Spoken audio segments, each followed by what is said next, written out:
এই বাংলাদেশটাকে উন্নত করেছি, উন্নয়নশীল দেশের মর্যাদায় নিয়ে এসে দিয়েছি, যেখানে আমাদের মহান নেতা জাতির পিতা বঙ্গবন্ধু শেখ মুজিবুর রহমান যার নেতৃত্বে আমরা স্বাধীনতা অর্জন করেছি, তার প্রতি শ্রদ্ধা জানাই 30 লক্ষ শহীদের প্রতি, লাখো মা বোনের প্রতি। লাখো শহীদের রক্তের মধ্য দিয়ে যে স্বাধীনতা পেয়েছিলাম, এই স্বাধীনতাকে ব্যর্থ করে দেওয়ার জন্যই 15ই আগস্ট জাতির পিতাকে হত্যা করা হয়, 3রা নভেম্বর জাতীয় চার নেতাকে হত্যা করা হয়। আমি তাদের আত্মার, যারা শাহাদাত বরণ করছে সকলের আত্মার মাগফিরাত কামনা করে এই কথাই বলবো যে তারা চেয়েছিল আমাদের স্বাধীনতার সুফল যেন বাংলার মানুষের ঘরে না পৌঁছায়, এই স্বাধীনতা যেন ব্যর্থ হয়ে যায়। আমি আর আমার ছোট বোন বেঁচে গিয়েছিলাম, বিদেশে ছিলাম বলে। এরপর 81 সালে দেশে ফিরে আসার সুযোগ পাই। তারপর থেকে অক্লান্ত পরিশ্রম করেছি, গণতন্ত্র প্রতিষ্ঠা করেছি, মানুষের ভোটের অধিকার প্রতিষ্ঠা করেছি, এবং যেখানে মিলিটারি রুলার ছিল সেখান থেকে আমরা গণতন্ত্র নিয়ে এসে জনগণের ক্ষমতা জনগণের হাতে দিয়েছি এবং জনগণের আর্থসামাজিক উন্নতি করতে সক্ষম হয়েছি। আজকে মাত্র 3.5 বছরের মধ্যে একটা যুদ্ধ বিধ্বস্ত দেশকে স্বল্পোন্নত দেশের মর্যাদা এনে দিয়েছিলেন, জাতিসংঘ কর্তৃক স্বীকৃত। এরপর বাংলাদেশ তো এগোতে পারেনি, এরপর আওয়ামী লীগ সরকার আসার পরেই বাংলাদেশের উন্নতি হয়। আর বিশেষ করে 2009 সাল থেকে 2024 আমরা জাতীয় জন্মশতবার্ষিকী 2020-এ উদযাপন করেছি। 2021-এ আমরা স্বাধীনতা সুবর্ণ জয়ন্তী যখন উদযাপন করি, সেই সময় বাংলাদেশ গ্রাজুয়েশন হয় উন্নয়নশীল দেশে। আর দুর্ভাগ্যের বিষয় হলো যে 24-এ এসে যখন জনগণ আমাদের ভোট দিয়েছে, আমরা আবার সরকার গঠন করেছি এবং 26 সালের মধ্যে উন্নয়নশীল দেশ হিসেবে বাংলাদেশকে আমরা যে উন্নত করবো তার সব ব্যবস্থা আমরা নিয়েছিলাম, কিন্তু সেটা একটা গভীর চক্রান্ত করে নস্যাৎ করে দেওয়া হলো। এবং সেখানে টার্গেট তো 1 নম্বরে আমিই ছিলাম, আর সাথে সাথে কতগুলি মানুষকে হত্যা করলো। এবং নিরীহ এই যে ছাত্রী সহ সাধারণ মানুষ এবং আমার আওয়ামী লীগের তো প্রায় কয়েক নেতা কর্মীকে হত্যা করেছে পুলিশ। যে কত হাজার হত্যা হয়েছে তার কোন তালিকায় বের করতে পারেনি। বলে মাত্র 45 জন না, আর অনেক বেশি। এই ঢাকা শহরে একটা থানায় আগুন দিয়ে পোড়ানোর পরে সেখানে 19 জন মারা গেছে। সেই এনায়তপুরে সেখানে 15 জন। একটা মেয়ে যে ছিল প্রেগনেন্ট, একটা সিপাহি, সে হাত পা ধরছিল যে ভাই আমাকে মারেন না, আমার পেটে বাচ্চা, শোনে নাই, তাকে পিঠে মেরেছে। এইভাবে সারা বাংলাদেশে প্রায় 400-র উপরে থানা আগুন দিয়েছে। এই আগুনে অনেকে মারা গেছে। সবচেয়ে কষ্ট যে 32 নম্বর জাতির পিতার সেই স্মৃতি বিজড়িত জায়গা, যেটা আমরা জাদুঘর করছি, সেখানে যে আগুন দিয়েছে, একসাথে 9টা বাড়িতে আগুন লেগেছে। এমনকি ফ্রান্সের প্রেসিডেন্ট যেখানে গিয়েছিলেন দেখতে, সে বাড়িটাও পুড়িয়ে দিয়েছে এবং ওখানে 4 জন মানুষ পুড়ে মারা গেছে। এভাবে সারা বাংলাদেশে অগ্নিসংযোগ, মানুষ হত্যা করা, এগুলি তারা করে দিয়েছে। এবং এটা আজকে স্পষ্ট যে এরা জঙ্গিদের সাথে হাত মিলিয়ে এই নিউজ, যাকে সবচেয়ে বেশি সুবিধা আমি দিচ্ছি, গ্রামীণ ব্যাংকে 400 কোটি টাকা আমি দিয়েছিলাম যখন 96 সালে সরকারে ছিলাম, ব্যাংকটা বসে যাচ্ছিল। আমাকে বললো গরিব মানুষের সাহায্য হবে, গ্রামীণ ব্যাংক চলবে, টেলিফোন, সেই গ্রামীণ টেলিফোনও আমাদের দেওয়া, আর সমস্ত টাকা পয়সা নিজের জন্য ব্যয় করছে, একটাও মানুষের জন্য না। আর গরিবের রক্ত শেখাচ্ছে এবং উচ্চ হারে সুদ নিয়ে সেই টাকা বিদেশে পাচার করে সে অর্থ সম্পদের মালিক হয়েছে। আর এরপরে সরকারকে উৎখাত করা। আমাদের অপরাধটা কি ছিল? দেশের মানুষকে দুবেলা খাবার ব্যবস্থা না, ওই রংপুর ওইসব এলাকা যেখানে দুর্ভিক্ষ, সেখানে মানুষ 3 বেলা 4 বেলাও খেতে পারতো। খাদ্য নিরাপত্তা দিচ্ছি, সাক্ষরতার হার 78.8 বৃদ্ধি করেছিলাম, চিকিৎসা সেবা 30 প্রকার ঔষধ মানুষকে দিচ্ছি, রাস্তাঘাট মূল বিশ্ব সবকিছু উন্নত করে বাংলাদেশকে সারা বিশ্বের কাছে একটা মর্যাদাপূর্ণ করেছিলাম। মানুষের কাছে একটা বাংলাদেশ ছিল বিশ্বের বিস্ময় যে এত তাড়াতাড়ি একটা দেশ কিভাবে এত উন্নত হতে পারে। আমাকে অনেকেই বলতেন যে আপনার ম্যাজিকটা কি। আমি বলছিলাম যে ম্যাজিক, বাংলাদেশের সাধারণ মানুষ বাংলাদেশের সাধারণ মানুষ এই কথা বলে, ডক্টর ইউনূস কিছুই করে না দেশের জন্য, সে বাংলাদেশ থেকে টাকা নিয়ে বিদেশিদের সাহায্য করছে। এই চক্রান্ত, এটা বাংলার মানুষ, সাধারণ মানুষ বলে। আপা আচ্ছা আমি বলি, আজকে তোমরা দেখো এই ইউনূস যেভাবে চক্রান্ত করলো, আজকে তো এক এক করে বেরিয়ে যাচ্ছে। তারা আন্দোলনকারী দুই সমন্বয়ক, একজন কি বলছে, সে স্বীকার করছে, প্রকাশে বলছে যে পুলিশ খুন না হলে আর মেট্রো রেলে আগুন না দিলে নাকি তাদের বিপ্লব সফল হবে। নিরীহ পুলিশদের হত্যা করছে, নিরীহ মানুষ হত্যা করেছে, আওয়ামী লীগের নেতাকর্মী হত্যা করেছে, ছাত্রদের হত্যা করেছে। আজকে যে আবু সাইদের হত্যাকাণ্ড নিয়ে একটা করে মানুষকে বিভ্রান্ত করলো। আমার প্রশ্ন, ও যদি তাৎক্ষণিকভাবে পুলিশের গুলিতে মারা যেয়ে থাকে, তাহলে 5 ঘন্টা পরে ওকে হাসপাতালে নিল কেন? কোথায় ছিল আবু সাইদ? কোথায় রেখেছিল তাকে? হাসপাতালে তো তাকে ওরা নেয় নাই, কেন নেয় নাই? তারপরে যে মুগ্ধ যে বাচ্চাটা, সে তো এসেন্সিয়াল মডেল স্কুলের ছাত্র, তাকে যে পানি খাওয়াচ্ছিল, সেখানে তো ওদের সব লোক, সেখানে তো পুলিশ কোনো আক্রমণও করেনি, ধাওয়া দায়ী ছিল না, সেখানে সে গুলি খেয়ে মরলো কেন? পিছন থেকে গুলি করে বুকের থেকে বের হয়ে গেল। আমাদের মন্ত্রী দীপু নিজে গেছে তাকে দেখতে। আমি তাদেরকে ডেকে, ওই সময় যারা মারা গেছে প্রত্যেকটা পরিবারকে আমি সাক্ষাৎকার দিচ্ছি, তাদেরকে সহযোগিতা করেছি। যারা আহত তাদের বিনা পয়সার চিকিৎসার ব্যবস্থা আমাদের স্বাস্থ্যমন্ত্রী সামন্ত সেন এবং আমাদের প্রতিমন্ত্রী রোকেয়া প্রত্যেকটা হাসপাতালে যে তাদের চিকিৎসার সব ব্যবস্থা করেছে। আমি বলছিলাম যে তোমার চিকিৎসার পরে যা হাত গেছে, পা গেছে, যা আমরা সব রকম ব্যবস্থা করে দেবো, তাদের প্রতিষ্ঠিত করে দেবো। আমরা তো মানুষ হত্যা করি নাই, আমাদের কাছকে হত্যাকারী বানাই। আমি জুডিশিয়াল কমিটি করে দিয়েছিলাম, এনকোয়ারি কমিটি। কোন সরকার যদি হত্যাকাণ্ড করে তাহলে কি সে জুডিশিয়াল কমিটি করে? যখনই 6 গেল আমি সাথে সাথে জুডিশিয়াল এনকোয়ারি কমিটি করে দিলাম। আরো মানুষ মারা গেল, আমি 3 সদস্য বিশিষ্ট জুডিশিয়াল এনকোয়ারি কমিটি করলাম। কমিটি সেই এনকোয়ারি করা শুরু করলো, এমনকি রংপুরও ভিজিট করলো, সব জায়গায় গেল। তার সেই এনকোয়ারি কিন্তু ইউনূস বন্ধ করে দিল। এবং শুধু কিছু এখন 15 জুলাই থেকে এরপর 8 জুলাই আগস্ট পর্যন্ত যত হত্যাকাণ্ড, অগ্নিসংযোগ, যা কিছু হয়েছে সব তারা মাফ করে দিয়ে দায় মুক্তি দিল। দায় মুক্তিটা কখন দেয়? যারা অপরাধ করে এবং যাদের দায়বদ্ধতা থাকে তাদের দায় মুক্তি দেয়। তাদের কোনো বিচার করা যাবে না, তাদের মধ্যে মামলা করা যাবে না। কেন? কারণ ইউনূসের কথায় তারা এই হত্যাকাণ্ড চালিয়েছে এবং সেটা তারা বলছে। এবং জঙ্গিদের সাথে আজকে হলি আর্টিজে মানুষ মারা গেছে, সেই জঙ্গিদের বিচার হয়েছে, তাদেরকে ছেড়ে দিচ্ছে। 21শে আগস্ট 2004 সালে যে আমাদের উপরে গ্রেনেড হামলা হলো, গ্রেনেড হামলা সাজাপ্রাপ্ত আসামি এখন উপদেষ্টা। এরা তো জঙ্গিদেরকে নিয়ে চলা, এটাই তো। এবং সেটা নিজে স্বীকার করলো যে এটা কোনো গণঅভ্যুত্থান না, কিছু না, এটা হলো তার মেটিকুলাসলি ডিজাইন করা একটা আন্দোলন, যে তার মাস্টার মাইন্ড সে করছে, সেই প্ল্যান করে এই ঘটনাগুলি ঘটাইছে। তার মানে এখানে তো নিজেই বলছে যে ছাত্র আন্দোলন বা জনগণ আন্দোলন না। তার মানে সে একেবারে প্রকৃতপক্ষে একটা সন্ত্রাসী কর্মকাণ্ড এই ইউনূস এদেরকে নিয়ে করছে। সাধারণ ছাত্রছাত্রী যারা, আমার দুঃখ লাগে এখানে যে এদের এই সমস্ত মিথ্যা অপপ্রচার বিভ্রান্ত হয়ে সমস্ত সাধারণ ছাত্রছাত্রীদের সাথে যুক্ত হয়েছিল। আজকে আমি সাধারণ ছাত্রছাত্রীদেরকেই বলবো, তোমাদেরও চাই তোমরা তাদের খবর দাও যে এখন তো তাদের কাছে স্পষ্ট যে এরা কিনার গ্রুপ।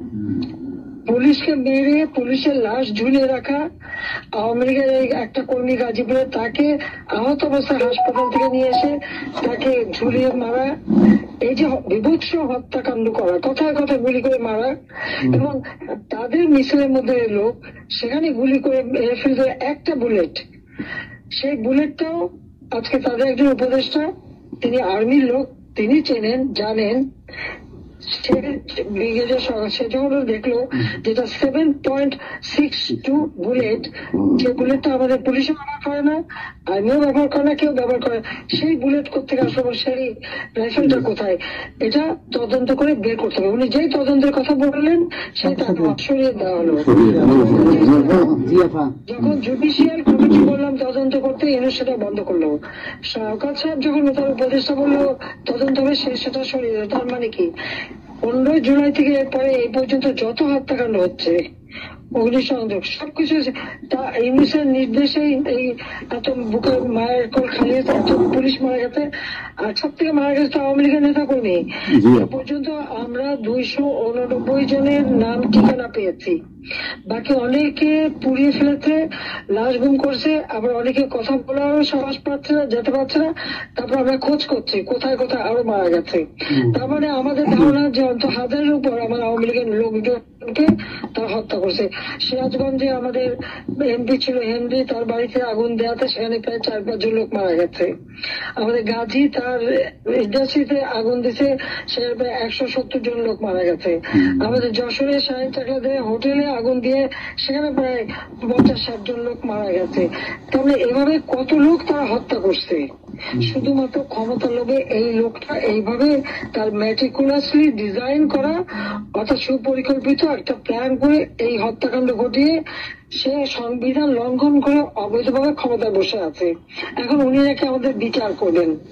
আপা একটা প্রশ্ন করতে পারি? আপা একটা অপরাধী, সে নিজেই খুনি, ইউনূস নিজে খুনি, তার সমন্বয়করা খুনি। আপা 7 তারিখে আমার বাড়িতে আমাকে ফোন দিছে আমার বাড়ি পোড়ানোর জন্য। সবার সাথে কথা বলুন।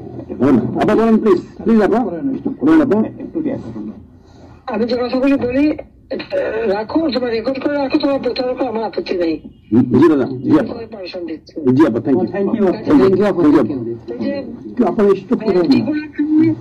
ডিজাইন করে সে মানুষ হত্যা করে, মানুষের লাশের উপর পা দিয়ে সংবিধান লঙ্ঘন করে অবৈধভাবে তারা ক্ষমতায় আসছে। এই সমস্ত খুনের দায় দায়িত্ব ইউনূসকেই নিতে হবে, আর তার ওই সমন্বয়করা।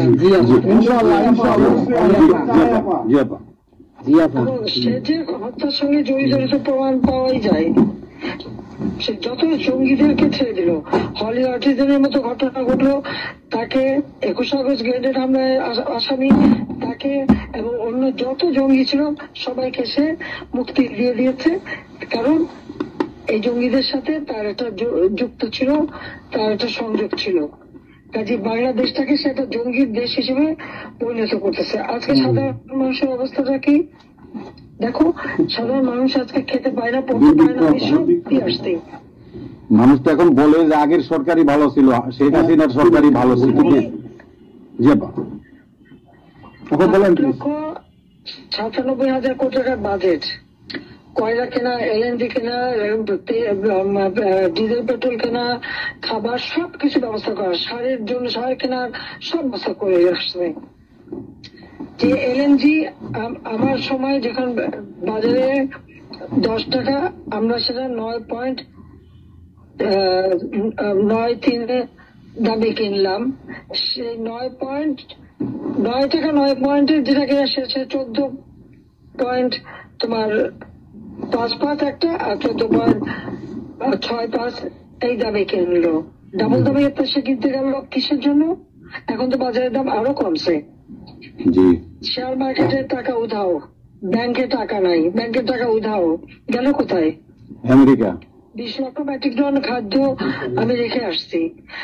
1 কোটি পরিবারের জন্য টিসিবির কার্ড দিছি, মাত্র 30 টাকা কেজিতে তারা চাল কিনতে পারবে এবং ডাল, তেল, গম কিনতে পারবে। সেই ব্যবস্থা করে আসতে হবে সস্তায়। 43 লক্ষ মানুষকে বাদ দিছে সেখান থেকে। কেন বাঁধলো? আওয়ামী লীগের সরকার বাদ দিতে আওয়ামী লীগের। তার মানে তুমি আরেকটা চেষ্টা করো, 43 লক্ষ আওয়ামী লীগ পেল, তখন তো 1 কোটি ছিল, বাকি তো অন্য দলের। আওয়ামী লীগ তো দল দেখে নাই, আওয়ামী লীগ দেখছে যারাই আবেদন করছে তাদের দিয়েছে, সে যে দলমত নির্বিশেষে সবার জন্য। আওয়ামী লীগ মানুষের জন্য করে, এটা আওয়ামী লীগ সরকার করছে এর জন্য। যে ছাত্রদেরকে সেটা বিভ্রান্ত করছে। এখন সাধারণ ছাত্রছাত্রীরা যারা এই বিভ্রান্ত এই খুনিদের সাথে যুক্ত, আমি তাদেরকে বলবো তাদের গার্জিয়ানটাকেও আবেদন করেছিলাম, বুঝতে পারছেন না যে কি হচ্ছে, আপনাদের বাচ্চাদের আসতে দিয়ে তারা দিচ্ছে বাচ্চাদের আসতে। অনেকে তো আপনাদের হারালো, তখন যদি আমার কথাটা শুনতো তাই হারাতে হতো না। আজকে তারা নিশ্চয় উপলব্ধি করতে পারছে, সেটা আমি বলবো যে এখন যারা এই সাধারণ ছাত্রছাত্রী দাবি যাদের সঙ্গে যুক্ত হয়েছিল তাদের প্রতি আমাদের কোনো ক্ষোভ নেই, কিচ্ছু নেই, তারা লেখাপড়া করতে আমরা সেটা চাই। কিন্তু আমার কথাটা হচ্ছে, আমাদের ছাত্রলীগ করাটা কি অপরাধ? আওয়ামী লীগের সন্তান হচ্ছে তার জন্য কি অপরাধ? তাদের পরীক্ষা দিতে দেবে না, ভাইবা দিতে দেবে না, ইউনিভার্সিটি যেতে দেবে না, স্কুলে যেতে দেবে না, কলেজে যেতে দেবে না। What is this? আর এই ছেলে পেলেদেরকে কিভাবে গাজব বানিয়েছে? স্কুলের প্রিন্সিপাল, টিচার তাদেরকে তার জুতোর মালা পরায়, গাছের সাথে বাঁধে, তাদেরকে দিয়ে রিজাইন করায়। লাঠির সোটা নিয়ে জীবন, আমি জানি পৃথিবীতে কোনো দেশে এই ঘটনা ঘটছে কিনা, চিফ জাস্টিস তার বাড়ি হামলা, চিফ জাস্টিসের হামলা, যাদের আত্মসম্মান বোধ আছে তারা থাকে না, উনি সাথে সাথে রিজাইন করে দিছে। এবং কতজন মানে জজ তাদেরকে এজলাসে ঢুকতে দেবে না, তাদের রিজাইন করার জন্য চাপ দিছে, রিজাইন করে না থেকে তাদেরকে কোন কোর্ট দিতে না, তাদেরকে বাতিল করে দিয়েছে। ইলেকশন কমিশনকে বাতিল, আমাদের মানবাধিকার কমিশনকে বাতিল, আমাদের পাবলিক সার্ভিস কমিশন বাতিল। চাকরি দিতে পারছে না, চাকরি দিতে পারছে না, পাবলিক সার্ভিস কমিশন অচল করে দিয়েছে।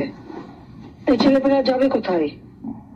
আজকে তারা কাজ করার সুযোগ নেই, একের পর এক ইন্ডাস্ট্রি বন্ধ, আগুন দিয়ে পুড়িয়ে দিয়েছে ইন্ডাস্ট্রি অথবা বন্ধ করে দিচ্ছে, ব্যবসায়ীরা টাকা আনতে পারে না, যারা খাবার আমদানি করতে তাদের বিদেশে যেতে দিচ্ছে তাদেরকে হ্যারাস করা হচ্ছে। মানে এদের অত্যাচারে সারা দেশ জর্জরিত। এদের কৃষক, শ্রমিক, কত শ্রমিক বেকার হয়ে গেছে। শ্রমিক আন্দোলন করছে, সাথে সাথে গুলি করে দুজনকে মেরে ফেললো গার্মেন্টস শ্রমিক। চাকরির বয়স নিয়ে আন্দোলন করে যমুনার সামনে যাওয়ার সাথে গুলি করলে একজন মারা গেল, তাদেরকে পিটায় তাদেরকে উঠাই দিল। ওই 7ই জুলাই থেকে এই ছাত্ররা যখন আন্দোলন করে 14 জুলাই পর্যন্ত, এই অগ্নিসংখ্যা এগুলি না হওয়া পর্যন্ত কারো গায়ে একটা টোকাও পড়েনি, ইচ্ছা মতো সব আসছে বসছে, আমরা তো কিচ্ছু করতে দেয়নি। পুলিশের কাছে কোনো মেটাল বুলেট ছিল না, পুলিশের কাছে কোনো মেটাল বুলেট ছিল না, নির্দেশ দিয়েছে কোনো গুলি করবে না, পুলিশ ব্যারিকেড ইচ্ছা মতো আন্দোলন করছে। আমরা তো শুরু থেকে তো অনেক কিছু করা যেত, আমরা তো করিনি কিছু। কারণ আমি বলছিলাম যেটা তো কোটা তো ছিলই না, 11 জুলাই থেকে তো কোটা স্থগিত হয়ে গেছে, কোটা তো আমি বাতিল করে দিয়েছি, আর কোটা আমরা নিয়ে গেছি। যেখানে কোটাই নাই, তা আন্দোলনটা কিসের জন্য ছিল? তারপরে আমাদের মন্ত্রীরা বসলো, তাদের সাথে সব দাবি মানা হলো, দাবি মানার পরে আবার এক দফা, তবে সেখানে খুন করো, এই তো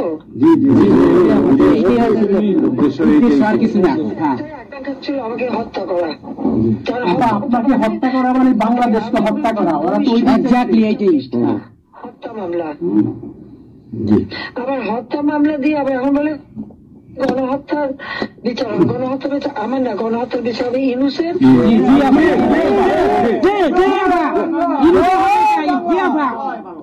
ইনশাআল্লাহ হবে একদিন, ইনশাআল্লাহ হবে, ইনশাআল্লাহ। আচ্ছা, 152 জন সমন্বয়কের মধ্যে ওর বিচার আমি করব। একজনকে কিন্তু গুলি করা হয় নাই বা কেউ গুলিবিদ্ধ হয় নাই, গুলিবিদ্ধ হয়েছে সাধারণ জনতা, তার মানে ওরা মারছে এগুলোকে। ইন্ডেমনিটি দিয়েছিল 15 আগস্ট হত্যাকারীদের। আমি বলছিলাম বিচার করবো, আমি বিচার করি নাই, করছি ইনশাল্লাহ। বিচার হবে ইনশাল্লাহ, অবশ্যই। অপরাধীদের বিচার, জাতির বিচার শুরু করেছিলেন জিয়াউর রহমান এসে সে বিচার বন্ধ করে দেয়। এই যুদ্ধ অপরাধীদের উপদেষ্টা বানায়, মন্ত্রী বানায়, প্রধানমন্ত্রী বানায়। খালেদা জিয়া তাদেরকে মন্ত্রী বানায়।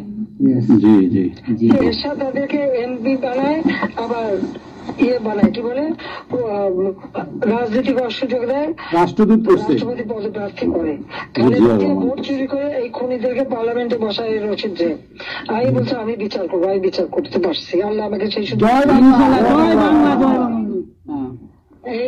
এই ছাত্র হত্যার জন্য, জনগণ হত্যার জন্য, পুলিশ হত্যার জন্য আওয়ামী লীগের নেতাকর্মী এবং মাইনরিটি, হিন্দু, বৌদ্ধ, খ্রিস্টান কেউ বাদ যায় নাই, আক্রমণ করছে। হিন্দুদের বাড়ি ঘর মন্দির ভাঙছে, বুদ্ধিস্টদের প্যাগোডা ভাঙছে, সেখানেও তাদের ছেলেদের হত্যা করছে সেই খাগড়াছড়ি এবং রাঙামাটিতে। প্রত্যেকের উপরে এরা হামলা করছে, করে করে তাদেরকে মারছে। মাইনরিটিদের উপরে যে অত্যাচার, আবার দাবি উঠায় কি ইসকন নিষিদ্ধ করতে হবে, আর সংবিধান থেকে সেকুলার শব্দ বাদ দিতে হবে। কেন বাদ দিতে হবে? এই সংবিধান জাতির পিতা দিয়ে গেছেন, এটা লাখো শহীদের রক্তের বিনিময়ে পাওয়া। এদের কলমের কত জিয়াও এটাকে নিয়ে খেলছে, এসবও করছে, খালেদা করছে, কিন্তু আবার আমরা সেই সংবিধান ফিরিয়ে এনেছি, মানুষের অধিকার আমরা নিশ্চিত করেছি। এবং এই সংবিধানেরই ৭ম অনুচ্ছেদের গ, অবৈধভাবে অনির্বাচিত কোন কেউ যদি ক্ষমতা চায় তাহলে তার বিচার হবে। এবং ইউনূস, তার কোন সাংবিধানিক ভিত্তি নাই, সে অসাংবিধানিক ভাবে অবৈধভাবে ক্ষমতা দখল করছে, ইনশাল্লাহ তার বিচার ওই সংবিধান মোতাবেকই হবে। এবং তার ওই চালা চামুন্ডার যে করার সাথে আছে আর উপদেষ্টা এবং সমন্বয়কারী সবকটার বিচার বাংলা মাটিতে হবে। ঘুষখোরের কোনো জায়গা নাই বাংলাদেশে। আজকে সারা দেশের মানুষ হাহাকার, জীবনের নিরাপত্তা নাই, যে কোনো ঘরে ঢুকতেছে অমনি তাদেরকে খুন করে, লুটপাট করে, ডাকাতি হইতেছে, চুরি হইতেছে, ডাকাতি। এই ছাত্রবান্ধীরা এমপি হোস্টেলে যে সব তালা ভাঙছে, সব লুট করছে, মন্ত্রীদের বাড়িতে তালা ভাঙছে, লুট করছে, আমাদের প্রত্যেকের গণভবন থেকে শুরু করে সবই তো লুট করছে।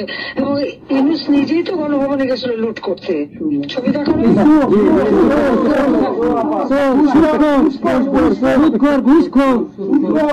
আপনি গোপালগঞ্জে চলে আসেন, কোনো সমস্যা নাই, আমরা আছি আপনার সাথে। সবাই যাবো আমেরিকা থেকে, সবাই ইনশাল্লাহ কারাবরণ করবো দরকার। বলেন প্লিজ। ওই আগুন দিয়ে পোড়ানোর পরে যেটুকু অবশিষ্ট ছিল সেটা লুট করতে গেছিল, চোর।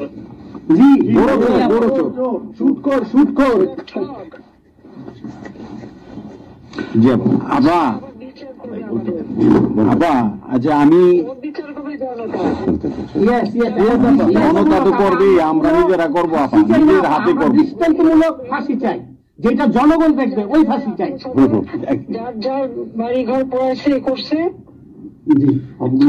আবার দেশের থেকে সব গরিব মানুষ এখন গ্রামে যাচ্ছে, খাবার পাচ্ছে না, কিচ্ছু পাচ্ছে না, খুব কষ্ট আছে সাধারণ পাবলিক, খুবই খারাপ। আপা বৃহত্তর নোয়াখালীর অবস্থা অনেক খারাপ। আপা সারা বাংলাদেশের অবস্থা খারাপ বানায় রাখছে ওরা। আপা সারা বাংলাদেশটাকে একটা বদ্ধ ভূমি বানায় রাখছে, যেখানে সেখানে হত্যা, মানে এমন কোন লোক নাই যারা এখন শান্তিতে আছে। সবাই একটা কথাই বলে যে আগেই ভালো ছিল, আগে সরকারি সবাই বলে, সবাই আমরা বলেন। প্লিজ বলেন আপা, প্লিজ। প্রত্যেকটা জায়গায় তো এইভাবে। এবং এখন আবার সে ওই একটা পদক্ষেপ নিচ্ছে, এদিকে প্রায় 80 জন প্লাস আরো 35 জন, সেই সাথে 300 লোক, তারা জেলা, উপজেলা, ইউনিয়নে সার্ভে করতে পাঠাচ্ছে। সবাইকে বলে দাও ওই সার্ভে করতে কারা যায়, কাদের নাম লিখছে।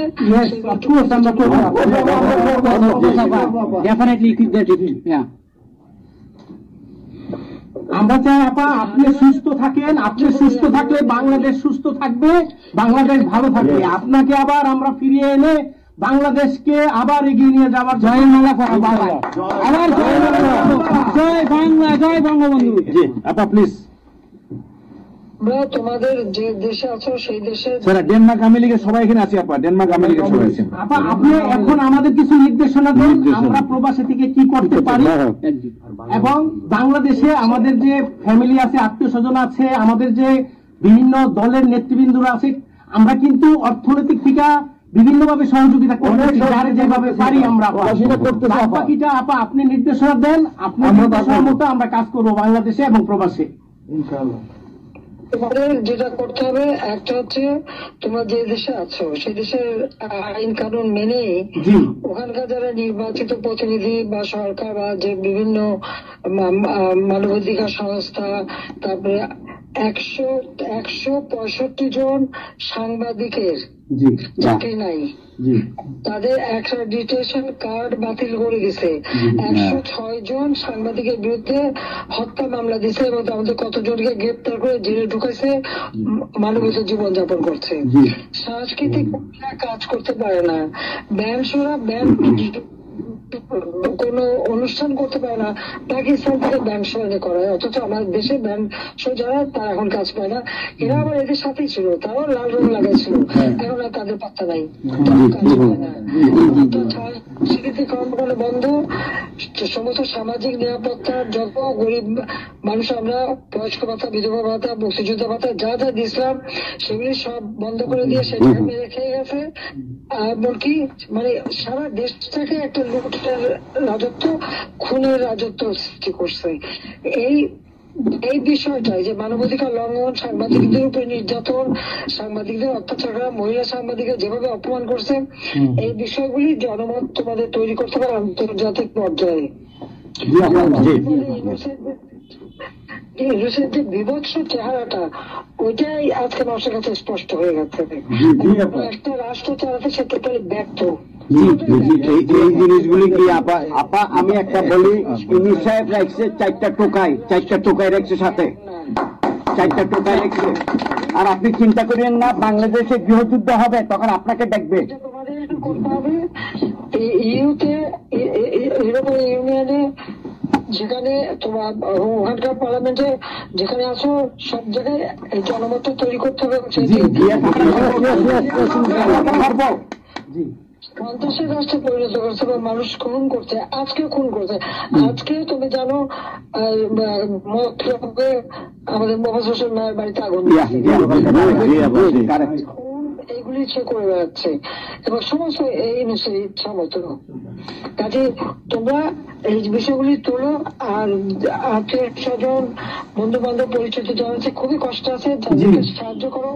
মামলা দিয়ে আমাদের নেতা কর্মীদের চরম হয়রানি করে যাচ্ছে, তাদেরকে সহযোগিতা করা, এই যে আইনজীবী ঠিক করা এবং আন্তর্জাতিক ভাবে কিভাবে মানে এদেরকে জনমত সৃষ্টি করা, সরকার যে অপকর্মগুলি করছে সেগুলি তুলে ধরা, এই কাজগুলি তোমাদের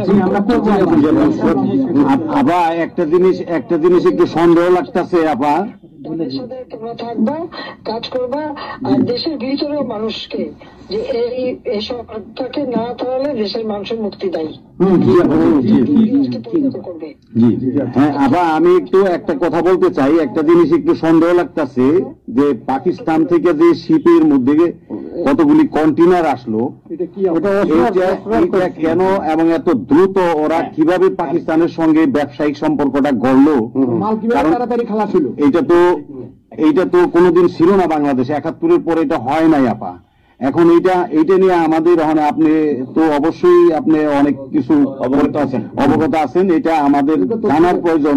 এই তথ্যটা আমাদের বের করা উচিত যে কোনো ভাবে, গোয়েন্দা বলেন, যে কোনো ভাবে আমাদের তো কিছু না কিছু আছে, এদের মাধ্যমে এই জিনিসটা আমাদের খুবই দ্রুত বের করা উচিত। এরা কি মনে করতেছে, মনে হয় সম্ভবত ভয় পাইতেছে যে আমরা হয়তো দেশে একটা অরাজকতা সৃষ্টি করুম, ওরা একটা গৃহযুদ্ধের প্রস্তুতি নিতেছে, আমার কাছে সন্দেহ। ওইখানে দুজন যে মাল ডেলিভারি করে ওই জায়গাতে কন্টেনারে, ওইখানে 2টা লোকের চাকরি চলে গেছে, চাকরি